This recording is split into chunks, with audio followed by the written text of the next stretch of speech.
India 22 ரன்ல 3வது டெஸ்ட்ல தோத்துருக்காங்க. ஜடேஜா கண்டிப்பா இந்த விஷயத்த பண்ணியே இருக்கணும். இந்த விஷயத்த அவர் பண்ணாதனால தான் இந்தியா தோத்துருக்கு அப்படின்னு இந்தியாவோட முன்னாள் ஜாம்பவானான சுனில் கவாஸ்கர் ஒன்று சொல்லியிருக்காரு. அது என்னன்னு இந்த வீடியோவில் தெளிவாக பார்க்கலாம்.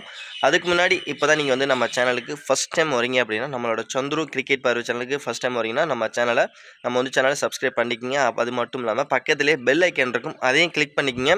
அப்போ தான் நம்ம போடக்கூடிய எல்லா வீடியோஸுமே உங்களுக்கு நோட்டிஃபிகேஷன் வரும். மறக்காமல் பெல் ஐக்கானை கிளிக் பண்ணி நம்ம சந்துரு கிரிக்கெட் பார்வை சேனலுக்கு சப்போர்ட் பண்ணுங்கள்.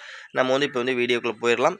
இந்தியா வெர்சஸ் இங்கிலாந்து 3வது டெஸ்ட் மேட்ச் பார்த்தீங்கன்னா 3வது டெஸ்ட் மேட்ச் லார்ட்ஸில் நடந்தது. இந்த டெஸ்ட்டு விறுவிறுப்புக்கு பஞ்சமில்லாத ஒரு டெஸ்ட் மேட்சாக இருந்ததுங்க. ஏன்னா இந்தியா பார்த்தீங்கன்னா இங்கிலாந்து ஃபஸ்ட்டு 387 ரன் அடித்தாங்க. இந்தியாவும் அதை சேஸ் பண்ணி 387 ரன் நாங்களும் உங்களை ஈக்குவல் பண்ணுறேன் அப்படின்ட்டு ஈக்குவல் பண்ணாங்க. அதுக்கப்புறம் பார்த்தீங்கன்னா செகண்ட் பேட்டிங் பிடிச்சது 2வது இன்னிங்ஸ் பிடிச்ச இங்கிலாந்து பார்த்தீங்கன்னா 192 ரன் அடித்தாங்க.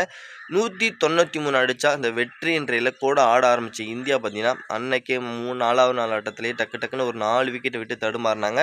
ப்ளஸ் அது மட்டும் இல்லாமல் அதுக்கப்புறம் அடுத்த நாளும் பார்த்தீங்கன்னா டக்குன்னு 5வது நாளும் பேட்ஸ்மேன் எல்லாம் விக்கெட்டை விட்டுட்டு தடுமாறிட்டு இருக்கும்போது ரவீந்திர ஜடேஜா, பும்ரா, சிராஜ் இவங்க 3 பேர்த்தோட பார்ட்னர்ஷிப்பால் பார்த்தீங்கன்னா முடிஞ்ச அளவுக்கு போராடி 22 ரன் வித்தியாசத்தில் இந்தியா ஒரு தோல்வி தழுவுனாங்க. இதில் என்னதான் பிரச்சனை, எதனால கவாஸ்கர் பார்த்தீங்கன்னா இப்படி ஜடேஜாவை சொல்லியிருக்கா அப்படின்னு பார்த்தீங்கன்னா, இவங்க இந்தியாவை பொறுத்த வரைக்கும் பார்த்தீங்கன்னா ஜடேஜா சூப்பராக விளாண்டாருங்க, அவரை குறை சொல்லவே முடியாது. ப்ளஸ் அவர் ஒரு விஷயத்தை பண்ணியிருந்தாருன்னா இந்தியாவுக்கு இன்னும் கொஞ்சம் வெற்றி வாய்ப்புங்கிறது ஈஸியாக இருந்திருக்கும் அப்படின்னு ஒரு வார்த்தை சொல்லியிருக்காரு.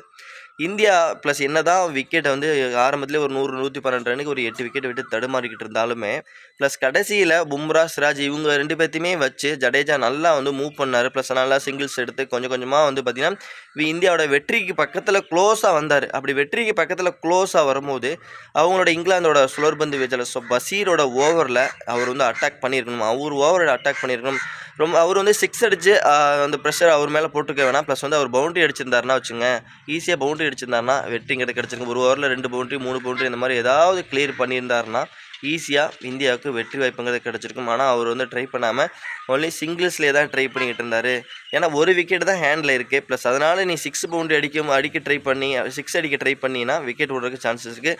ஆனால் நீ பவுண்டரி ஒரே ஓவரில் ஒரு 4 பவுண்டரி ஒரு 3 பவுண்டரி அப்படின்னா பவுண்டரியை கிளியர் பண்ணிட்டு கேப் பார்த்து பவுண்டரி கிளியர் பண்ணியிருந்தீங்கன்னா இன்னும் கொஞ்சம் க்ளோஸாக போயிருக்கலாம், வெற்றிங்கிறது நம்ம பக்கம் வந்திருக்கும் அப்படின்ட்டு சுனில் கவாஸ்கர் பார்த்தீங்கன்னா ஜடேஜாவை பற்றி ஒரு விஷயத்த சொல்லியிருக்காரு. ப்ளஸ் ஆடியன்ஸ் என்ன சொல்லியிருக்காங்கன்னா ஒரே ஓவரில் 2-3 6 அந்த மாதிரி ட்ரை பண்ணி 2023 ஐபிஎல் எப்படியா வின் பண்ணி கொடுத்த சிஎஸ்கேக்கு அதே மாதிரி ஒரு வெற்றி இன்றைக்கி கொடுத்தீங்கன்னா இன்னமும் வேறு லெவலாக இருக்கும். இப்போயும் நாங்கள் உங்களுக்கு குறை சொல்லலை.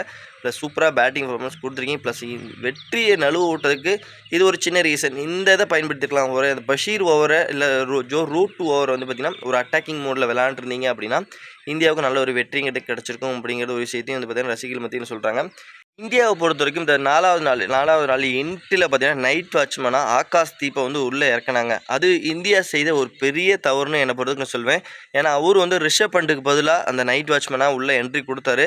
அவர் ரிஷப் பண்டே உள்ளே என்ட்ரி கொடுத்துருந்தாங்கன்னா கூட பார்த்தீங்கன்னா ஒரு 2 பவுண்டரி 3 பவுண்டரி அந்த மாதிரி கிளியர் பண்ணியிருப்பார். ப்ளஸ் அக்ரூசிங் கேமை காமிச்சு அடிச்சிருப்பார். ஆனால் ஆகாஷ் தீப் அந்த நேரத்தில் நைட் வாட்ச்மேனை கொடுத்து டிஃபெண்ட் பண்ண சொல்லி அவரோட விக்கெட்டை லூஸ் பண்ணது ரொம்ப ரொம்ப இந்தியா செய்த ஒரு பெரிய தவறு என்னை பொறுத்த வரைக்கும் நான் சொல்லுவேன்.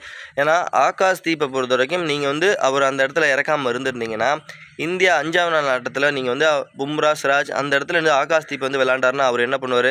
ஆகாஷ் தீப் ஆல்ரெடி பார்த்தீங்கன்னா ஈஸியாக 6 அந்த பவுண்டரி அடிக்கக்கூடிய எபிலிட்டியை நல்லாவே வச்சிருக்காரு. அவர் விளையாண்ட டெஸ்ட் மேட்ச் எல்லாமே நம்ம பார்த்துருக்கோம். ரீசெண்டாக விளையாண்ட ஆஸ்திரேலியாவுக்கு ப்ளஸ் பார்த்தீங்கன்னா இப்போ இங்கிலாந்து போன டெஸ்ட் மேட்ச்சில் கூட ஃபஸ்ட் இன்னிங்ஸில் கூட பார்த்தோம். நல்லா இவரோட ஆர்ச்சரோட ஓவர் எந்த அளவுக்கு 6 கிளியர் பண்ணாருன்னு அந்த மாதிரி நல்ல 6 அடிக்கிற எபிலிட்டி அவர்கிட்ட இருக்குது ஆகாஷ் தீப் கிட்ட. அவரை அந்த ஒரு நைட் வாட்ச்மேனாக இறக்காமல் இருந்திருந்தாருன்னா இந்தியாவுக்கும் இன்னும் கொஞ்சம் நல்லா இருந்திருக்கும். ஜடேஜாவுக்கு கூட இவரும் நல்ல ஒரு அக்ரோசிங். ஜடேஜா ஒரு சைடு என்ன தான் பொறுமையாக விளையாண்டாலும் ப்ளஸ் விக்கெட் விடாலும் இவர் திடீர்னு ஒரு பவுண்டரி அந்த 6 அடிக்கக்கூடிய எபிலிட்டி நல்லா வச்சிருக்காரு. அவர் அடித்து ப்ளஸ் நல்ல ஸ்கோர் இன்னும் கொஞ்சம் குறைச்சி கொடுத்துருப்பாரு. ப்ளஸ் ஆனால் ஆகாஷ் தீப்பை இந்தியா முன்னாடியே நைட் வாட்ச்மேனாக இறக்கி அவரோட விக்கெட்டை லூஸ் பண்ணது மட்டும் இல்லாமல் ப்ளஸ் இந்தியா ஒரு தோல்விக்கு இவங்களே ஒரு காரணத்தை ஏற்படுத்தி கொடுத்துருக்காங்க. இது இந்தியா செய்த ஒரு பெரிய தவறுனே சொல்லுவேன் என்னை பொறுத்த வரைக்கும். ப்ளஸ் அடுத்த டெஸ்ட் மேட்ச்லையாவது ஒரு பிளேயிங் லெவன்ஸில் கொஞ்சம் சேஞ்ச் இருந்தால் நல்லாயிருக்கும். எஸ்பெஷலி கருண் நாயரை வெளியில் எடுத்துகிட்டு இவரை உள்ளே கொண்டு வரலாம், நம்மளோட சாய் சுதர்சனை உள்ளே கொண்டு வரலாம். ஏன்னா அவருக்கு ஒரே ஒரு வாய்ப்பு தான் கொடுத்துருக்கீங்க. ஒரு டெஸ்ட் மேட்ச்சில் ஒரு வாய்ப்பு கொடுத்துட்டு அவர் அப்படியே கழட்டி விடுறதுல நியாயமே கிடையாது. ப்ளஸ் ஏன்னா ஒரு 2-3 டெஸ்ட்டாக பயன்படுத்தணும். ப்ளஸ் கருண் நாயருக்காக 3 டெஸ்ட் மேட்ச் வாய்ப்பு கொடுத்தீங்க. அவர் இதுவரைக்கும் பெரிய அளவில் எந்த ஒரு இன்ஃபேக்ட்டுமே கிரியேட் பண்ணவே இல்லை இந்த சீரீஸில். இனி இருக்க 2 டெஸ்ட் மேட்ச்லையாவது கருண் நாயரை வெளியில் தூக்கிட்டு ப்ளஸ் அவருக்கு பிறகு சாய் சுதர்சனுக்கு 2 டெஸ்ட் மேட்ச்சில் வாய்ப்பு கொடுத்தீங்கன்னா அவரோட எபிலிட்டி என்னன்னு நம்ம கண்டுபிடிக்கலாம். ஆல்மோஸ்ட் வந்து பார்த்திங்கன்னா சாய் சுதர்சனோட எபிலிட்டி என்ன, ஈஸியாக கேப்பை பார்த்து நல்லா பவுண்ட்ரி அடிக்கக்கூடிய எபிலிட்டி வந்து T20 மோடில் சூப்பராக வச்சுருக்காரு.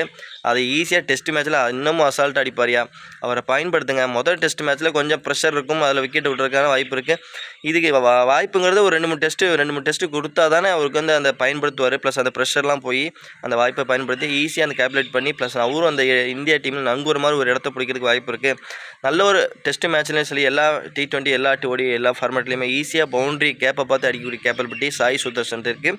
அவருக்கு இனி இருக்க ஒரு 2 டெஸ்ட் மேட்ச்சில் வாய்ப்பு கொடுத்தாங்கன்னா இந்தியாவுக்கு அந்த ஒரு சூப்பரான அந்த பொசிஷன் 3வது இடத்துக்கான பேட்டிங் பர்ஃபார்மன்ஸ் சூப்பராக பண்ணக்கூடிய எபிலிட்டி வந்து பார்த்தீங்கன்னா சாய் சுதர்சன் இருக்குது. அவர் 2 டெஸ்ட்டில் பயன்படுத்தினா இந்தியாவுக்கு நல்ல ஒரு வெற்றி வாய்ப்பு இருக்குது. ப்ளஸ் அடுத்த டெஸ்ட் மேட்ச் இந்தியாவுக்கு ஒரு வாழ்வாசாவாக தான். ஏன்னா இந்த டெஸ்ட் மேட்ச்சில் செவிஜா மட்டும்தான் சீரீஸோட போராட முடியும். இந்த 3வது 4வது டெஸ்ட் மேட்ச்சில் இந்தியா தோத்துட்டாங்கன்னா சீரீஸ் அவ்வளோதான், முடிஞ்சு போச்சு, ஓவராலாக காலி ஃப்ரெண்ட்ஸ்.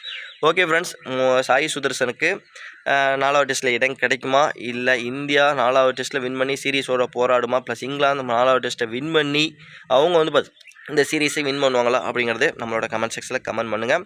மறக்காமல் நம்மளோட சந்துரு கிரிக்கெட் பார்வை சேனலையும் சப்ஸ்கிரைப் லைக் பண்ணி ஷேர் பண்ணி கொஞ்சம் பக்கத்தில் பெல் ஐக்கான் அதையும் கிளிக் பண்ணிக்கங்க. நம்ம வந்து நெக்ஸ்ட் வீடியோவில் மீட் பண்ணலாம். Bye bye friends.